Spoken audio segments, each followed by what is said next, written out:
സന്തോഷം നിറഞ്ഞൊരു യാത്ര, പക്ഷേ അത് ജീവൻ രക്ഷിക്കാൻ നടത്തിയ ഏറ്റവും വലിയ പോരാട്ടമായി മാറുമെന്ന് ആരും കരുതിയില്ല. ഇന്നത്തെ സിനിമ നമ്മളെ വിറപ്പിക്കുന്ന ഒരു സർവൈവൽ കഥയാണ്. അപ്പോൾ കൂടുതലൊന്നും പറയാതെ നമുക്ക് വീഡിയോയിലേക്ക് പോകാം. സിനിമയുടെ തുടക്കത്തിൽ ഒരു കാടിന് നടുവിൽ ഒരാൾ എന്തിനെയോ കണ്ട് പേടിച്ചോടുന്നതാണ് കാണുന്നത്. അവരുടെ കയ്യിലൊരു ഗണ്ണും ഉണ്ടായിരുന്നു. എന്തിനെ കണ്ടാണ് പേടിച്ചോടുന്നതെന്ന് കാണുന്നില്ല. അങ്ങനെ അവർ ഓടുകയാണ്. ഈ സമയത്താണ് അവരുടെ ഒരു ഫ്രണ്ടിനെ കണ്ടുമുട്ടുന്നത്. ഇപ്പോഴാണ് നമ്മൾക്ക് മനസ്സിലാവുന്നത് ഇവർ ഒരു വേട്ടക്കാരാണെന്ന്. അതും ഇവർ രണ്ടുപേരും സാധാരണ വേട്ടക്കാരൊന്നുമല്ല, ഇവർ പിടിക്കുക പാമ്പിനെയാണ്. ഇവരിപ്പോൾ നിൽക്കുന്നത് ഒരു കാടിന് നടുവിലാണ്. ഇവിടെ കുറേ പാമ്പുകളുണ്ടെന്ന് അറിഞ്ഞിട്ടാണ് ഇവർ വന്നത്. ഇവരുടെ ഉദ്ദേശം വേറൊന്നുമല്ല, പാമ്പിനെയൊക്കെ പിടിച്ച് കൊന്നിട്ട് അതിൻ്റെ തൊലി ഉപയോഗിച്ച് കുറച്ച് പ്രോഡക്റ്റ്സ് ഉണ്ടാക്കും. അങ്ങനെ അതിൽ നിന്നും ഇവർക്ക് നല്ല ലാഭം കിട്ടും, ഇവർക്ക് നല്ല പണം കിട്ടും. അപ്പോൾ ആ കൂട്ടത്തിലുള്ള ഒരാൾ പറയുകയാണ്, നമ്മൾക്ക് ഈ പണി വേണ്ടായിരുന്നു, നമ്മൾ ആദ്യം ചെയ്ത ജോലിയായിരുന്നു നല്ലതെന്ന്. ഇത് കേട്ടത് മറ്റവൻ ദേഷ്യത്തോടെ പറയുകയാണ്, നീ എന്താടാ പറയുന്നത്, നമുക്ക് ഒറ്റയടിക്ക് ക്യാഷ് ഉണ്ടാക്കിക്കൂടെ, നീ പേടിക്കാതെ ഇരി എന്നൊക്കെ. നമ്മൾ കരുതും ഒരു പാമ്പിനെ കൊല്ലാൻ എത്ര എളുപ്പമാണെന്ന്. എന്നാൽ അങ്ങനെയല്ല, ഇവിടെയുള്ള പാമ്പുകളൊക്കെ നല്ല വിഷമേറിയ പാമ്പുകളാണ്. അതുകൂടാതെ ഈ കാട്ടിൽ വലിയ വലിയ മൃഗങ്ങളുമുണ്ട്, പുലി, സിംഹം, അങ്ങനെ തുടങ്ങിയ പല പല മൃഗങ്ങൾ. അതിൻ്റെയൊക്കെ കണ്ണ് വെട്ടിച്ച് വേണം പാമ്പിനെ പിടിക്കാൻ. അങ്ങനെ അവർ സംസാരിച്ചു കൊണ്ടിരിക്കുമ്പോഴാണ് എന്തോ ഒരു സൗണ്ട് കേൾക്കുന്നത്. പിന്നീട് അവർ രണ്ടുപേരും രണ്ട് വഴിക്കോടും ആദ്യത്തെ പോലെ. അങ്ങനെ ഇപ്പോൾ കാണുന്നത് തൊപ്പി വെച്ച ആളെയാണ്. അങ്ങനെ അവർ പേടിച്ചു കൊണ്ട് പോവുകയാണ്. അപ്പോൾ അവർ ഒരു ചളിയിൽ ചവിട്ടി അതിൽ നിന്നും സ്ലിപ്പായി തറയിലേക്ക് വീഴുകയാണ്. അങ്ങനെ തറയിലേക്ക് വീണതും അവരുടെ സൈഡിലൊരു അസ്ഥികൂടം കാണും. അതിനെ കണ്ടതും അവർ ഒച്ചത്തിൽ നിലവിളിക്കുകയാണ്. അതോടെ ഈ സീൻ ഇവിടെ കട്ടാവുന്നു. പിന്നീട് കാണുന്നത് ഒരു ഹസ്ബൻഡും വൈഫും കാറിൽ എങ്ങോട്ടോ പോകുന്നതാണ്. ജോഷ് എന്നും സോഫിയ എന്നുമാണ് അവരുടെ പേര്. അവരുടെ ദാമ്പത്തിക ജീവിതം അവർക്ക് അങ്ങനെ സന്തോഷത്തോടെ ഒന്നും അല്ലായിരുന്നു പോകുന്നത്. രണ്ടുപേരും എപ്പോഴും വഴക്കാണ്, രണ്ടുപേർക്കും രണ്ട് തീരുമാനങ്ങളും. അതുകൊണ്ട് തന്നെ അവർ രണ്ടുപേരും ഡിവോഴ്സിന് തീരുമാനമെടുക്കുന്ന സമയത്താണ് അവരുടെ ഫ്രണ്ടിനെ മീറ്റ് ചെയ്യുന്നത്. അങ്ങനെ അവനോട് കുറേ കാര്യങ്ങളൊക്കെ സംസാരിക്കുന്നു.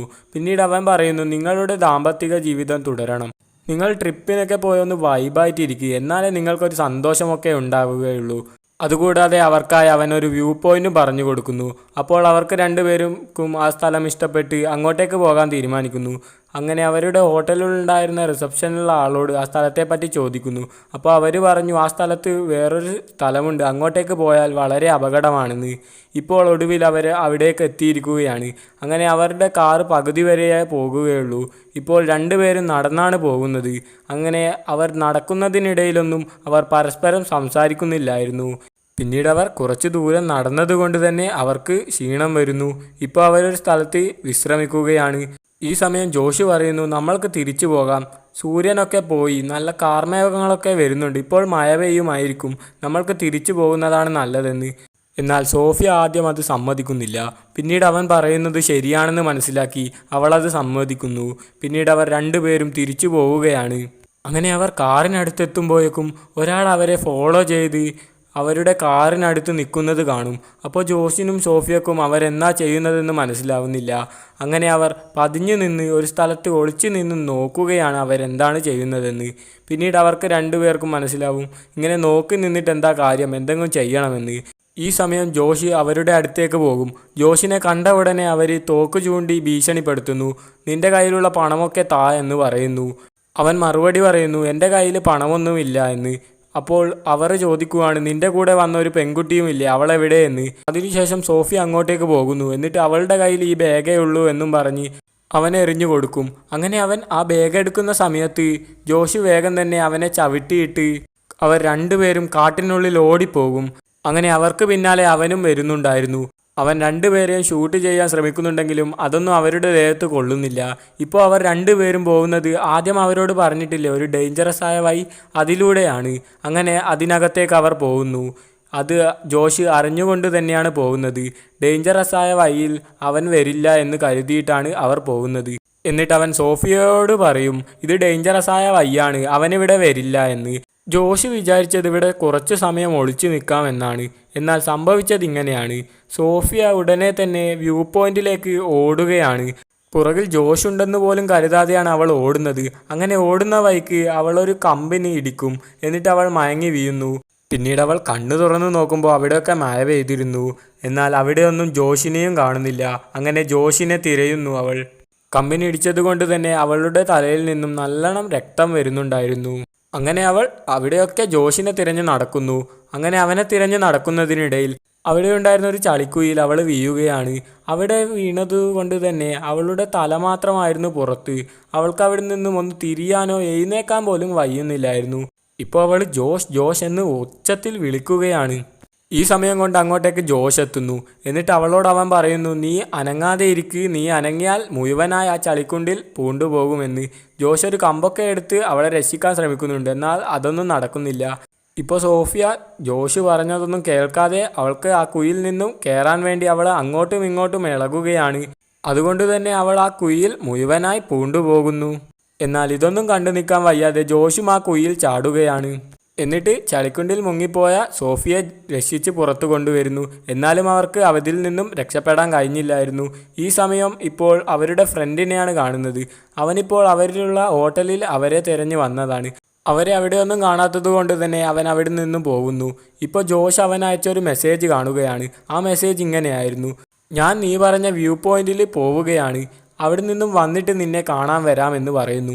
ഇതേ സമയം സോഫിയയും ജോഷും ഓരോ കാര്യങ്ങളൊക്കെ സംസാരിച്ചിരിക്കുകയാണ്. ഇപ്പോൾ നമുക്ക് ഉറപ്പിക്കാം അവരുടെ പകുതി പ്രശ്നം തീർന്നെന്ന്. അങ്ങനെ സോഫിയ ജോഷിനോട് പറയുന്നു, ഞാൻ ഈ ചളിക്കുഴിയിൽ മുങ്ങിപ്പോയതിനിടയിൽ എൻ്റെ കാലിൽ എന്തോ തട്ടുന്നത് പോലെ എനിക്ക് തോന്നി. നീ അതൊന്ന് പോയി അന്വേഷിക്കണം, നീ അതൊന്ന് എടുത്തു വരണമെന്ന് പറയുന്നു. അങ്ങനെ ജോഷ് അത് എടുക്കുന്നു. അപ്പോൾ അതെന്താണെന്ന് വെച്ചാൽ അതൊരു ശവശരീരമാണ്. അതാരാണെന്ന് വെച്ചാൽ നമ്മുടെ സിനിമയുടെ തുടക്കത്തിൽ കണ്ട ഒരു വേട്ടക്കാരനില്ലേ, തൊപ്പിയിട്ടിട്ടുള്ള അവൻ്റെ ശരീരമാണ്. അങ്ങനെ അവർ ആ ശരീരം ചളിക്കുഴിയിൽ തന്നെ ഇടുന്നു. എന്നിട്ട് അവൻ്റെ കയ്യിലുള്ള ബാഗ് എടുക്കുന്നു. അത് തുറന്നു നോക്കിയപ്പോൾ അതിലൊരു ഗണ്ണ് കാണുകയാണ്. അത് അവരുടെ കയ്യിൽ വെക്കുന്നു. ഇപ്പോൾ ജോഷിനൊരു ഐഡിയ തോന്നുകയാണ്. ആ ബാഗ് ഉപയോഗിച്ച് അവിടെ നിന്ന് രക്ഷപ്പെടാൻ ഒരു വള്ളി പോലെ കെട്ടിയിട്ട്, അതായത് ഈ ബാഗിൻ്റെ കയലിൽ ഒരു കല്ലുമ്മൽ കുടുക്കിയിട്ട് അതുമ പിടിച്ച് കയറാമെന്നാണ് ഇവർ കരുതിയത്. എന്നാൽ അത് നടക്കുന്നില്ല. അടുത്ത സീനിൽ അവരുടെ ഫ്രണ്ടിനെയാണ് കാണുന്നത്. അവനിപ്പോൾ ഉള്ളത് അവരുടെ ഹോട്ടലിലാണ്. അങ്ങനെ അവൻ അവിടെ ഇരിക്കുന്ന സമയത്ത് സോഫിയയുടെ ബാഗും ഇട്ടിട്ട് ഒരാൾ കയറി വരുന്നത് കാണും. അപ്പോൾ അവന് മനസ്സിലാവുകയാണ് ഇത് സോഫിയയുടെ ബാഗാണ്. ഇവരെ ചോദ്യം ചെയ്താൽ സോഫിയയും ജോഷും എവിടെയാണ് ഉള്ളതെന്ന് മനസ്സിലാവുമെന്ന്. സോഫിയയുടെ ബാഗ് എടുത്ത് വന്നവനെ മനസ്സിലായില്ലേ, അതായത് ആദ്യം അവരെ രണ്ടുപേരെയും ആക്രമിക്കാൻ ശ്രമിച്ച് അവരുടെ പണമൊക്കെ തട്ടിയെടുക്കാൻ ശ്രമിച്ചവനാണ് അത്. ഇപ്പോൾ സോഫിയയും ജോഷിനെയും കാണുന്നു. സോഫിയ ആ കുഴിയിൽ നിന്നും കയറാൻ ശ്രമിക്കുകയാണ് ആ ബാഗ് ഉപയോഗിച്ച്.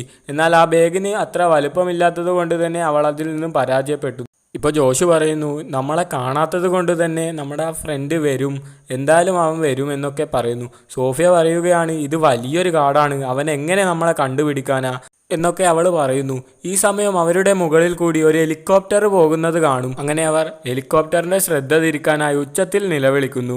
എന്നാൽ ഒരു പ്രയോജനവുമില്ല, അവരൊന്നും കേൾക്കുന്നു പോലും ഇല്ലായിരുന്നു. ഇപ്പോൾ അവർ കുറേ സമയം അവിടെ തന്നെ ഇരിക്കുന്നു. പിന്നീട് സോഫിയെ എന്തോ ഒരു ജീവി ആക്രമിക്കുന്നു. അത് കണ്ട് ജോഷ് എന്നാ ചെയ്യുന്നതെന്ന് വെച്ചാൽ ആ ബാഗിലുണ്ടായിരുന്ന ഒരു ഡ്രിങ്ക് എടുത്തിട്ട് അവളുടെ ആ ജീവി കടിച്ച ഭാഗത്തുള്ള ഒരു പാടുകളിൽ നേരെ ഒഴിച്ചു കൊടുക്കുകയാണ്. ജോഷ് കരുതിയത് ഈ കുഴിയിൽ നിന്നും എങ്ങനെയെങ്കിലും പെട്ടെന്ന് തന്നെ രക്ഷപ്പെടാമെന്നൊക്കെയാണ്, വളരെ എളുപ്പമായിരിക്കും എന്നൊക്കെയാണ്. ഇപ്പോൾ അവന് മനസ്സിലായിരിക്കുകയാണ് ഇത് വളരെ കഠിനമാണെന്ന്. ഇതോർത്ത് ജോഷിന് കരച്ചിൽ വരികയാണ്. എന്നാൽ അവരെയും കാത്ത് വലിയ ദുരന്തം ഇപ്പോഴാണ് വരുന്നത്. അതെന്താണെന്ന് വെച്ചാൽ ഒരു വലിയ പാമ്പാണ്. ആ പാമ്പ് അവരുടെ അടുത്തേക്കാണ് വരുന്നത്. കാരണം ആ പാമ്പിൻ്റെ മുട്ട അവർ നിൽക്കുന്ന സ്ഥലത്താണ് ഉള്ളത്. ആ പാമ്പിനെ കണ്ട ഉടനെ തന്നെ ജോഷി അതിനെ ഷൂട്ട് ചെയ്യുന്നു. വെടികൊണ്ട് മുറിവേറ്റ പാമ്പ് ജോഷിനെ ഇപ്പോൾ കടിക്കുകയാണ്. ജോഷിനെ കടിച്ച ഉടനെ ജോഷിൻ്റെ ശരീരത്തിലൊക്കെ ആ പാമ്പിൻ്റെ വിഷം കയറി വരുന്നുണ്ട്. കുറച്ചു നേരം കഴിഞ്ഞപ്പോൾ ജോഷിന് ആകെ ശരീരമൊട്ടാകെ ഒന്ന് വേദന വരികയാണ്, സഹിക്കാൻ വയ്യാത്ത വേദന. അപ്പോൾ സോഫിയ പറയുന്നു, നീ ഇങ്ങനെ ഒന്നും ചെയ്യല്ലേ, വേദന സഹിച്ചു പിടിക്ക്, നിൻ്റെ ഹാർട്ട് ബീറ്റ് കൂടി നീ മരിച്ചു പോകും, വേദന നീ ഒന്ന് അടക്കി പിടിക്കുക എന്നൊക്കെ പറയുന്നു. അപ്പോൾ ജോഷി അവൻ പരമാവധി വേദന അടക്കി പിടിക്കാൻ ശ്രമിക്കുന്നുണ്ട്. എന്നാൽ അവനെ കൊണ്ട് കഴിയുന്നില്ല, അത്രയും വലിയ വേദനയായിരുന്നു അത്. എന്നാൽ ജോഷിന് പാമ്പിൻ്റെ കടിയേറ്റത് കൊണ്ട് തന്നെ അവൻ്റെ കഴുത്തിൻ്റെ ഭാഗത്തുള്ള രക്തം കട്ട പിടിച്ചു വരികയാണ്. ഇപ്പോൾ സോഫിയ ഒരു കത്തി എടുത്തിട്ട് ആ ക്ലോട്ടായ ബ്ലഡ് കട്ട് ചെയ്യുന്നു. അപ്പോൾ അവന് കുറച്ച് ആശ്വാസം കിട്ടുകയാണ്. എന്നാലും അവന് വേദനയുണ്ടായിരുന്നു.